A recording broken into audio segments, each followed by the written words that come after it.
TV news Kannada ವಾಹಿನಿಗೆ ಸ್ವಾಗತ.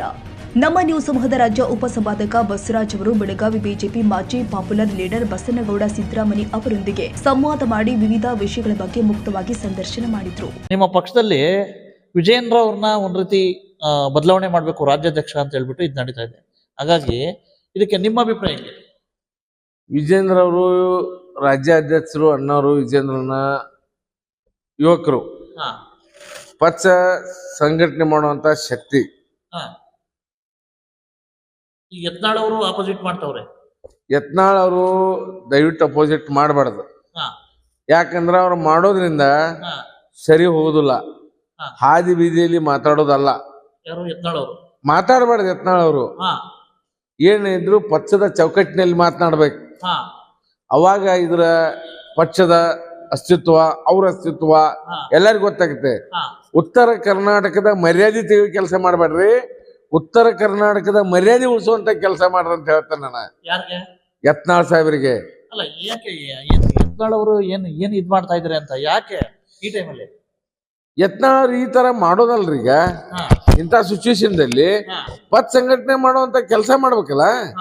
ಈಗ ದಿನ ನ್ಯಾಯ ಮಾಡ್ಕೊಂತು ಕಚ್ಚಾಡ್ಕೊಂತ ಹೋದ್ರೆ ಏನೇ ಪರಿಸ್ಥಿತಿ ಇದೆ? ಸರಿನಾ ಇದ? ಯತ್ನಾಳ್ ಅವರು ಮತ್ತೆ ರಮೇಶ್ ಈ ಪಾರ್ಟಿ ಪಟ್ಟಿ ಬೀಳಂಗಿಲ್ಲ. ಇದೆಲ್ಲ ಮಾಡಿದ್ರೆ ಪಾರ್ಟಿ ಪಟ್ಟಿ ಬೀಳಲ್ಲ. ಇದು ಪಾರ್ಟಿ ಅಸ್ವಸ್ಥ ಉಳಿತ. ಯತ್ನಾಳ್ ಮಾಡೋ ಕೆಲಸ ಇದೆ. ಅವರು ರಾಜ್ಯಾಧ್ಯಕ್ಷರು ನಾಳೆ ಆದ್ರಂತಂದ್ರ ಆಗ ವಿಜೇಂದ್ರ ಅವ್ರು ವಿರೋಧ ಮಾಡ್ಬೇಕಾ? ಕಾರ್ಯಕರ್ತರು ವಿರೋಧ ಮಾಡ್ಬೇಕಾ? ಸರಿನಾ ಇದೆ?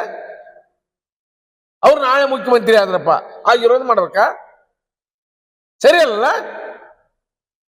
ಯಡಿಯೂರಪ್ಪನವರು ಮುಖ್ಯಮಂತ್ರಿ ಆದ್ರು ಯಾರು ವಿರೋಧ ಮಾಡಿದ್ರ? ಶಾಸಕರು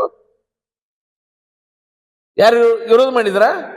ಇಲ್ಲಿವರೆಗೂ ವಿಜೇಂದ್ರ ಸಾಕಷ್ಟು ಸಂಘಟನೆ ಮಾಡತಾರ, ಇಡೀ ರಾಜ್ಯದಲ್ಲಿ ಸುತ್ತಾಡ್ತಾ ಇದ್ದಾರ. ಮೈಸೂರಿಗೆ ಪಾದಯಾತ್ರೆಯನ್ನು ಮಾಡಿದ್ರು. ಎಲ್ಲ ಕಾರ್ಯಕ್ರಮಕ್ಕೆ ತಾವು ಎಲ್ಲಿದ್ರು ಕೂಡ 24/7 ಅನ್ನುವಂತ ಗೋಸ್ಕರ ಪಕ್ಷ ಸಂಘಟನೆ ಮಾಡತಾರ. ಇದಕ್ಕೆ ಮರ್ಯಾದೆ ಇಲ್ವಾ? ಯಾಕೆ ಪಕ್ಷ ಸಂಘಟನೆ ಮಾಡಬಾರ್ದವಾ? ಯಾಕೆ ಮಾಡಬಾರ್ದು? ಅವರು ವಿಜೇಂದ್ರ ಅವರು ಎಲ್ಲರನ್ನು ವಿಶ್ವಾಸ ತಗೊಂಡು ಸಾಕಷ್ಟು ಸಲ ಅವ್ರು ಕರೆದ್ರು ಕೂಡ ಅವ್ರು ಹೋಗ್ತಾ ಇಲ್ಲ. ಅಲ್ಲ, ಈಗ ಮತದಾನ ನಡೀತಂತಲ್ಲ, ನಿಮ್ಮ ಬೆಂಬಲ ಯಾರಿಗೆ? ನಮ್ಮ ಬೆಂಬಲ ಯುವಕರಿಗೆ, ಕಣ್ಮಣಿಯಾಗಿರ್ತಕ್ಕಂಥ ವಿಜೇಂದ್ರ ಅವ್ರಿಗೆ.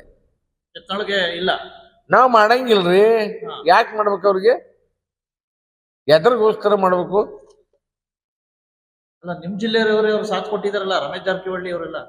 ಅವರು ದೊಡ್ಡ ನಾಯಕರಿ. ಅವ್ರ ಸಂಬಂಧ ನಾವು ಯಾಕೆ ಮಾತಾಡ್ಬೇಕು? ಅವ್ರ 5 ಸಲ ಶಾಸಕರಾಗಿದ್ದಾರೆ. ಅವರ ನಿರ್ಣಯ ಅಂತಿಮ ನಿರ್ಣಯ, ನಮ್ಮ ನಿರ್ಣಯ ಈ ನಿರ್ಣಯ. ಈಗ ಯತ್ನಾಳ್ ನಡೆ ನಿಮ್ಗೆ ಬೇಸರ ತರಿಸಿದೆ. ಹೌದು, ನಿಗಮದ ಅಧ್ಯಕ್ಷರನ್ನಾಗಿ ಮಾಡಿದಾರು.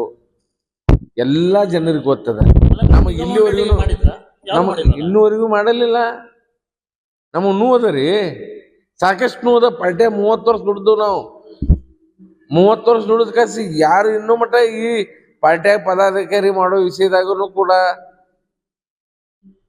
ಅಲ್ಲೂ ಕೂಡ ತಾರತಮ್ಯ ಆಗತೈತಿ. ಆ ನಂತರ ನಿಗಮದ ಅಧ್ಯಕ್ಷ ಮಾಡುವಾಗ ತಾರತಮ್ಯ ಆಯ್ತು. ಇವೆಲ್ಲ ಯಾಕೆ ಮಾಡೋದು? ಅಲ್ಲ, ಯಾರು ತಪ್ಪಿಸಿದ್ದಾರು, ಯಾರು ಯಾಕೆ ಅದು ಯಾರು ತಪ್ಸಾತಾರು ಬಿಡಾತಾರು ಅವ್ರಿಗೇನೆ ಗೊತ್ತಾಗ್ಬೇಕದ. ನಿಮ್ಗೆ ಗೊತ್ತಿದ್ಯಾ ಯಾರು ತಪ್ಪಿಸ್ತಾವ್ರೆ ಅಂತ? ನಮಗ್ ಗೊತ್ತಾದ್ರೂ ಕೂಡ ಮಾಧ್ಯಮ ಮುಂದೆ ಹೇಳಕ್ ಆಗೋದಲ್ಲ. ಯಾಕೆ? ಮಾಧ್ಯಮದ ಮುಂದೆ ಯಾರ ಹೆಸರು ನನ್ನ ಹೇಳೋದಿಲ್ಲ. ಯಾವಾಗ ಗೊತ್ತಿದೆ ನಿಮ್ಗೆ? ನನಗ್ ಗೊತ್ತದ, ಯಾರು ಮಾಡಿದಾರ ಗೊತ್ತದ. ಅದರ ವಿಷಕಂಠ ನೀವು ಯಾರು ಮಾಡಿದಾರ ಗೊತ್ತದ. ಮಾಡಿದಾರ ದೇವ್ರವ್ರಿಗೆ ಪರಿಸ್ಥಿತಿ ಏನ್ ತರ್ತಾನು ಗೊತ್ತದ ನನಗೆ. ಒಬ್ರು ಟಾರ್ಗೆಟ್ ಅಂತ ಹೇಗೆ ಹೇಳ್ಬೇಕು? ಅದ ಟಾರ್ಗೆಟ್. ಅದನ್ನ ಟಾರ್ಗೆಟ್ ಮಾಡೋದ್ರಾಗ ಅರ್ಥ ಇಲ್ಲ. ಯಾವಾಗ ಟಾರ್ಗೆಟ್ ಮಾಡಬೇಕು, ಸಂದರ್ಭ ಬಂದಾಗ ಟಾರ್ಗೆಟ್ ಮಾಡೇ ಮಾಡ್ತೇನೆ. ಆ ಸಮಯ ಬರ್ಲಿ. ಈಗ 2028ಕ್ಕೆ ಹಂಗಾರೆ ನೀವು ಕುಸ್ತಿ ಹಿಡಿಯೋರೆ? ಸಮಯ ಬರ್ಲದ. ಸಮಯ ಬಂದಾಗ ಯೋಚಿಸ್ತೇನೆ. ಸಮಯ ಬಂದಾಗ ಅದ್ರ ಬಗ್ಗೆ ಮಾತನಾಡೋದು ನಾನು. ಅವಾಗ ನಿಮ್ನೆಲ್ಲ ಕರಿತೇನೆ. ಸಮಯ ಬಂದಾಗ ಮಾತಾಡ್ತೇನೆ. ಸುಮ್ಮನೆ ಕುಂಡ್ರಂಗಿಲ್ಲ. ಆಗ ತಾರೀಖ್ ಕಡ್ದು ಯಾವಾಗ ಬರ್ತೈತೆ ನೋಡತ್ತೇನೆ ನಾನು. ತಾರೀಖ್ ಬಂದಾಗ ನಾನು ನೋಡ್ತೇನೆ. ಕುಸ್ತಿಗೆ ನೀವು ರೆಡಿ? ತಾರೀಖ್ ಬಂದಾಗ ನೋಡ್ತೇನೆ ಅಂತ ಹೇಳಿಲ್ಲ. ಡೇಟ್ ಫಿಕ್ಸ್ ಆಗ್ಬೇಕು. ಮದುವೆ ಮುಹೂರ್ತ ಫಿಕ್ಸ್ ಆಗತ್ತೆ ಇಲ್ಲ? ಅಕ್ಕಿಗಳು ಯಾಕ ಅಲ್ಲ ಮದುವೆ ಮುಹೂರ್ತ ಫಿಕ್ಸ್ ಆಗ್ಲಿ. ಅಲ್ಲ ಮದುವೆಗಿಂತ ಮುಂಚೆ ಎಂಗೇಜ್ಮೆಂಟ್ ಆಗಿರುತ್ತೆ, ಮದುವೆಗಿಂತ ಮುಂಚೆ ಅದಕ್ಕೆಲ್ಲ ತಯಾರಿ ಮಾಡ್ಕೊಳ್ತಿರ್ತೀವಿ ನಾವು. ಅದ್ ಏನ್ ತಯಾರಿ ಮಾಡ್ಬೇಕಿರ್ತ ಮಾಡಿರ್ತತೆ, ಹಂಗಾರೆ ನಿಶ್ಚಯ ಆಗಿದೆ, ನಿಶ್ಚಯ ಮಾಡಬೇಕಲ್ಲ. ಎಂಗೇಜ್ಮೆಂಟ್ ಆದ್ಮೇಲೆ ಮದುವೆ ಆಗುಲ್ಲ ಏನ? ಓಕೆ, ಹಂಗಾರೆ 28 ಕುಸ್ತಿ ರೆಡಿ. 28 ಕುಸ್ತಿ ಮಾಡೋದಲ್ಲ, ಮತ್ ಮಾಡಬೇಕಲ್ಲ. ಈಗ ಸರ್ ಇನ್ನೊಂದು, ಯಾಕೆ ಇಷ್ಟೊಂದು ಮೂಲ ಕಾರ್ಯಕರ್ತರಿಗೆ ನೋವು ಅಂತ ಹೇಳ್ತಾ ಇದ್ರಲ್ಲ, ಯಾವ್ಯಾವ ಯಾಕೆ ಈ ರೀತಿ ಸಿದ್ದರಾಮಯ್ಯ ಅವರೇ, ಯಾಕೆ ಪಕ್ಷ ನಿಮ್ಗೇನು ಕೊಟ್ಟೇ ಇಲ್ಲ? ಪಕ್ಷ ಕೊಟ್ಟಿಲ್ಲ ಅಂತಲ್ಲ, ಹಾ ಪಕ್ಷ ಎಲ್ಲಾ ಕೊಟ್ಟಿದೆ. ಹಾ ಪಕ್ಷಕ್ಕ ನಾವೇನ್ ಮಾಡತ್ತವ ಅನ್ನೋದು ಬಹಳ ಮುಖ್ಯ ಇರತ್ತ. ಹಾ ಪಕ್ಷದಲ್ಲಿ ನಾವು ಪಕ್ಷವನ್ನ ಸಂಘಟನೆ ಮಾಡೋದು ಒಂದು ತೀರ್ಮಾನ ಆಗ್ಬೇಕು. ನಮ್ಮ ನಾಯಕರ ಫಸ್ಟ್ ಕಚ್ಚಾಡೋದು ಬಂದಾಗ್ಬೇಕು, ಕಿತ್ತಾಡೋದು ಬಂದಾಗ್ಬೇಕು. ಹಾ ರಾಜ್ಯದ ಜನತೆಗೆ ಸಂದೇಶ ತಪ್ಪುವಂತ ಸಂದೇಶಗಳನ್ನು ಮಾತನಾಡಬಾರ್ದು. ಹಾ ಈಗಾಗಲೇ ರಾಜ್ಯಾಧ್ಯಕ್ಷರಿಗೆ ವಿಜೇಂದ್ರ ಅವರು ಆಗಿದ್ದಾರೆ. ಹಾ ರಾಜ್ಯಾಧ್ಯಕ್ಷರು ಒಮ್ಮೆ ಆದ ನಂತರ ಮುಗಿದು ಹೋಯ್ತು. ಹಾ ತೀರ್ಮಾನ, ಪಾರ್ಟಿ ತೀರ್ಮಾನ, ಅಂತಿಮ ನಿರ್ಣಯ ಹಾ ಆಗಿದ್ದರಿಂದ ಅವ್ರು ನಾವು ಮಾಡ್ಕೊಂಡು ಹೋಗುವಂತ ಕೆಲಸ ಅದ. ಹಾ ಈಗ ತಕ್ಷಣ ಬಂದ್ರು, ಜಿಲ್ಲಾಧ್ಯಕ್ಷರ ಮಾತು ಚೇಂಜ್ ಮಾಡಕ್ ಹೇಳಿದ್ರು, ಹೈಕಮಾಂಡ ಚೇಂಜ್ ಮಾಡಿರು. ಈ ಪದಾಧಿಕಾರಿಗಳ ಹೋಟಿಂಗ್ ಮಾಡಂತ ಹೇಳ್ತಾರೆ. ಹೋಟಿಂಗ್ ಆಗಿ ಆದ ಮಾತ್ರ ರಾಜ್ಯಾಧ್ಯಕ್ಷರನ್ನ ಚೇಂಜ್ ಮಾಡೋಂತ ಹೇಳೋದು, ಇವೆಲ್ಲ ಏನಕ್ಕೈತಿ, ಪಾರ್ಟಿಗೆ ಸಮಸ್ಯೆ ಆಗ್ತದೆ. ಈಗ ರಾಜ್ಯಾಧ್ಯಕ್ಷರ ವಿರೋಧ ಮಾಡ್ತಾ ಯಾವ ಕೆಲಸ ಮಾಡೋದಿರ್ಬೋದು, ಏನ ಮಾಡೋದಿರ್ಬೋದು, ನಮ್ಮ ಕಾರ್ಯಕರ್ತರ ಜೊತೆ ಚರ್ಚೆ ಮಾಡಿ ಏನ್ ಅಭಿವೃದ್ಧಿ ಕೊಡ್ಬೇಕನ್ನುವಂತ ವಿಚಾರಣ ಮಾಡಿ, ಸ್ಥಳೀಯ ಮಾಜಿ ಶಾಸಕರಾಗಿರ್ಬೋದು, ಪದಾಧಿಕಾರಿಗಳಾಗಿರ್ಬೋದು, ಚರ್ಚೆ ಮಾಡಿ ಮಾಡುವಂತ ಕೆಲಸ. ಇವರು ಈ ಸದ್ಯ ಫಂಡ್ ಬಂತು, ಎಲ್ಲಿ ಬಂತು, ಎಲ್ಲಿ ಕೊಟ್ರು ಏನೂ ಗೊತ್ತಿಲ್ಲ. ಬಂತು ಅಂತ ಹೇಳಿರ್ತಿತ್ತು. ಅವರು ವಿಶೇಷವಾಗಿ ಗಮನ ಹರಿಸ್ಬೇಕು. ಕಿತ್ತೂರು ವಿಧಾನಸಭಾ ಕ್ಷೇತ್ರ, ಖಾನಾಪುರ ವಿಶೇಷವಾಗಿ ಗಮನ ಹರಿಸ್ಬೇಕು. ನಮ್ಮ ಅಪೇಕ್ಷೆ ಇದ್ದದ್ದು NH4 ಹೈವೇ ಅದಾವು, ಬಿಡಿಯಿಂದ ಬೈಲಹೊಂಗಲ ಕ್ರಾಸ್ವರೆಗೆ ಡಬಲ್ ರೋಡ್ ಆಗ್ಬೇಕು. ಖಾನಾಪುರದಿಂದ ಬೈಲಹೊಂಗಲವರೆಗೆ ಡಬಲ್ ರೋಡ್ ಆಗ್ಬೇಕು. ಅಲ್ಲ, ಇವತ್ತು ಬಜೆಟ್ ಅಲ್ಲೂ ಸಹ ಕಿತ್ತೂರನ್ನ ಕರ್ಗಣಿಸಿದ್ದಾರೆ. ನಮ್ಮ ಬಜೆಟ್ ಕಿತ್ತೂರನ್ನು ಕಡೆಗಣಿಸಿರತ್ತಲ್ಲ, ಇಡೀ ದೇಶದ ಬಜೆಟ್ ವ್ಯವಸ್ಥಿತವಾಗಿ ಬಜೆಟ್ ಮಾಧ್ಯಮ ವರ್ಗದವರಿಗೆ ಬಜೆಟ್ ಅನ್ನ ಮಂಡನೆ ಮಾಡಿದೆ ನಮ್ಮ ನರೇಂದ್ರ ಮೋದಿಜಿ ಸರ್ಕಾರ. ನರೇಂದ್ರ ಮೋದಿಜಿ ಅವರ ಸರ್ಕಾರಕ್ಕೆ ನಾನು ಇವತ್ತ ಶಿಕ್ಷಣಕ್ಕಾಗಿರ್ಬೋದು, ರೈತರಿಗಿರ್ಬೋದು ಸಾಕಷ್ಟುಗಳನ್ನು ಒತ್ತು ಕೊಟ್ಟು ಇವತ್ತ ಒಳ್ಳೆಯ ಬಜೆಟ್ ಅನ್ನ ಮಂಡನೆ ಮಾಡಿರ್ತಕ್ಕಂಥ ಕೇಂದ್ರ ಸರ್ಕಾರಕ್ಕೆ ನನ್ನ ಅಭಿನಂದನೆಗಳು. ಕಿತ್ತೂರಿಗೆ ವಿಶೇಷವಾಗಿ ಕೊಡಬೇಕಂತಲ್ಲ, ಹಳಿ ಕಾರ್ಯಕರ್ತರ ಸಾಕಷ್ಟು ಅವರು ಮಂತ್ರಿಗಳಾಗಿ ಪಕ್ಷವನ್ನು ಕಟ್ಟಿದಂತವ್ರ ಹಳಿ ಕಾರ್ಯಕರ್ತರನ್ನ ದಯವಿಟ್ಟು ಮರಿಬೇಡ್ರಿ. ಹಳಿ ಕಾರ್ಯಕರ್ತರನ್ನ ವಿಶ್ವಾಸ ತೋರಿ. ಹಳಿ ಕಾರ್ಯಕರ್ತರ ಬಗ್ಗೆ ತಮ್ಮ ಗಮನ ಇರ್ಲಿ. ಸುಮ್ಮನೆ ಕೈ ಜಾಡಿಸಿ ಹೋಗ್ಬೇಡ್ರಿ. ನಮಗ ಒಳ್ಳೆಯ ಅಭಿಪ್ರಾಯ ಅಂತ ಒಂದು ಏನು ಕೆಲಸ ಅನ್ನುವಂತ ಕೇಳಿ ಹೇಳಿ ಒಂದ್ ಸ್ವಲ್ಪ ಮಾಡಿದ್ರೆ ಅವ್ರಿಗೂ ಸಂತೋಷ ಇರತ್ತ. ನಮ್ಮ ಏನ್ ಕೆಲಸ ಅದಾವು, ಎಂತದಾವು, ಏನದಾವು ಕೇಳಿ ಮಾಡಿದ್ರೆ ಅವ್ರಿಗೆ ಯಾವನು ನಮ್ಮ ಗಮನಕ್ಕಂತೂ ಯಾವ ಬಂದಿಲ್ರಪ್ಪ. ಮೊನ್ನೆ ಅವ್ರ ಫಂಡ್ ಹಾಕ್ಯಾರಂತ ಕೇಳಿದಾಗ ಮತ್ತೆ ಸೊಡ್ರ ಕೇಳಿದ್ದೆ, ಇಲ್ಲಿ ಹಾಕ್ಯಾರ ಅಲ್ಲಿ ಹಾಕ್ಯಾರ, ಅವ್ರ ಹಾಕ್ಯಾರ ನನಗೆ ಗೊತ್ತಿಲ್ಲ ಅಂದ್ರು. ಅವ್ರ ಹಾಕ್ಯಾರ ಆಯ್ತು ಬಿಡ್ರಿ ಅಂತ ಸುಮ್ಮನೆ ಆದ್ನಿ. ಈಗೇನು ದೊಡ್ಡಗೌಡ್ರು ಮಾತಾದ್ರು ಕೇಳ್ತಾವ್ರ ಇಲ್ಲೋ ಅವರು? ಅವ್ರ ಮಾತು ಕೇಳ್ತಾರ್ರಿ, ಅವ್ರು ಹೇಳಿದ್ದು ಹಾಕಿರ್ತಾರ. ಬಟ್ ಅವ್ರಿಗೂ ಕೇಳಿದ್ದಾನೆ.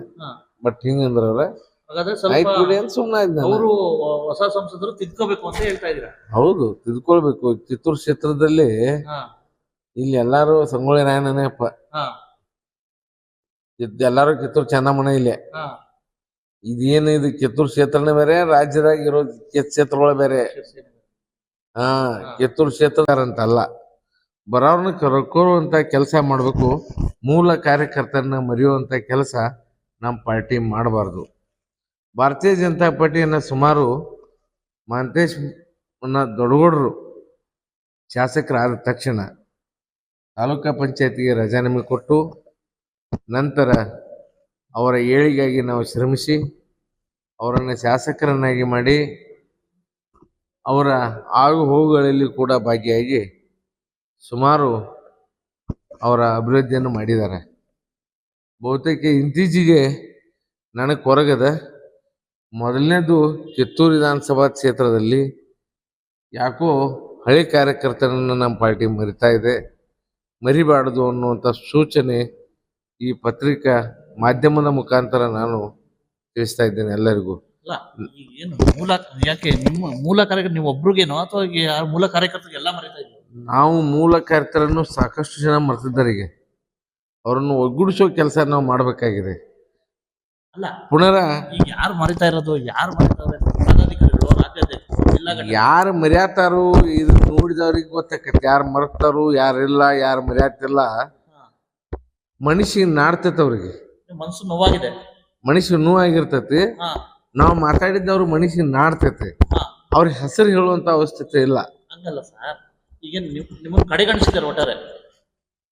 ಕಡಿಸಿದಾರ ಅನ್ನೋ ಎಲ್ಲ ಹಾ ಭಾರತೀಯ ಜನತಾ ಪಾರ್ಟಿ ಅಸ್ತಿತ್ವಕ್ಕೆ ಬರ್ಲಿಕ್ಕೆ ಎಲ್ಲರೂ ಕಂಕಣಬದ್ಧರಾಗಿ ಭಾರತೀಯ ಜನತಾ ಪಾರ್ಟಿ ಕಟ್ಟಿದವ. ಹಾ ಬರುವ ಎಲ್ಲ ದಿನಗಳಲ್ಲಿ ನಾವು ಭಾರತೀಯ ಜನತಾ ಪಾರ್ಟಿ ಕಟ್ಟಬೇಕಾಗಿದೆ. ಹಾ ಆಗೋಸ್ಕರ ಬಹಳಷ್ಟು ಜನ ಮನೆ ಹಿಡಿದು ಕುಂತಾರ ಹಳ್ಳಿ ಕಾರ್ಯಕರ್ತರು.